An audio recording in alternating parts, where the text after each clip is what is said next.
panel d'espèces travaillées au sein de l'entreprise, de la base de notre propre génétique, et c'est pour ça que c'est aussi important qu'on puisse le partager ce matin sur énormément d'espèces et énormément de dossiers. Il y a une seule volonté de ce site. On se doit d'avoir des réflexions majeures ensemble pour pouvoir trouver des solutions au quotidien des problématiques agricoles.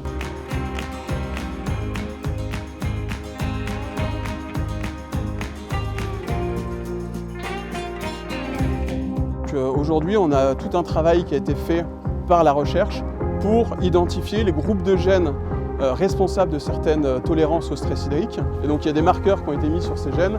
Une solution qui ne sort pas de nulle part non plus, avec un vrai travail de la part des RAGT, avec un sourcing en laboratoire. Et après il y a tout le travail au champ, où on fait de l'expérimentation depuis plus de 10 ans. Quand on augmente la productivité, il y a des moments où on a un effet de dilution de la protéine.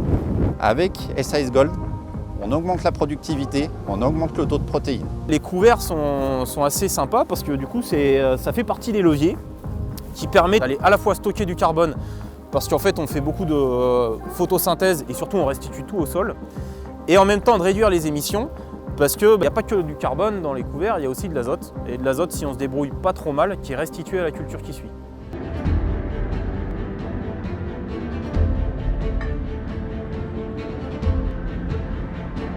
Des sujets d'actualité, donc c'est intéressant d'en discuter, de voir un peu ce qui se passe aussi au niveau des fournisseurs, voir tout ce qui est évolution génétique.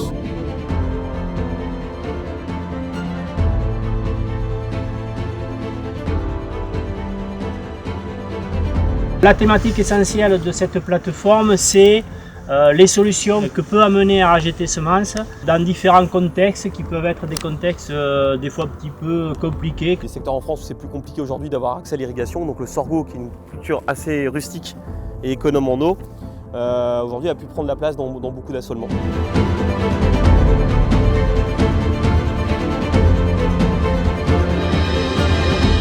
Les variétés RAGT duo système, ce sont les variétés qui seront résistantes à un désherbant qui s'appelle le Stratos. Et en fait, c'est des variétés qui vont répondre à vos problématiques de mauvaises herbes, donc mauvaises herbes, des graminées, on va dire surtout. Donc c'est un travail de longue haleine de nos chercheurs.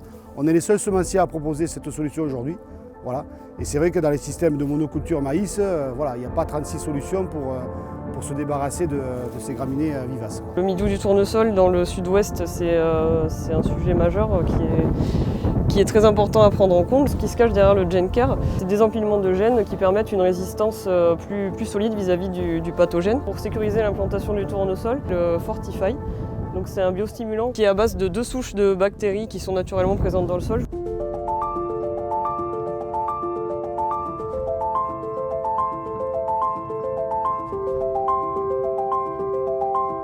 L'ambition française est maintenue d'atteindre les 20% de biogaz d'ici 2030 dans nos réseaux. Donc ça revient à multiplier par 4 notre production de biométhane en France.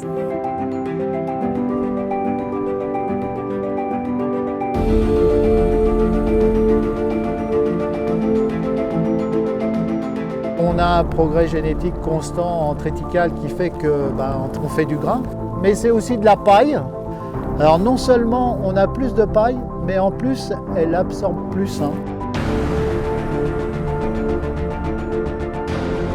Et on a vu des choses qu'on essaiera de mettre en pratique sur le terrain, quoi.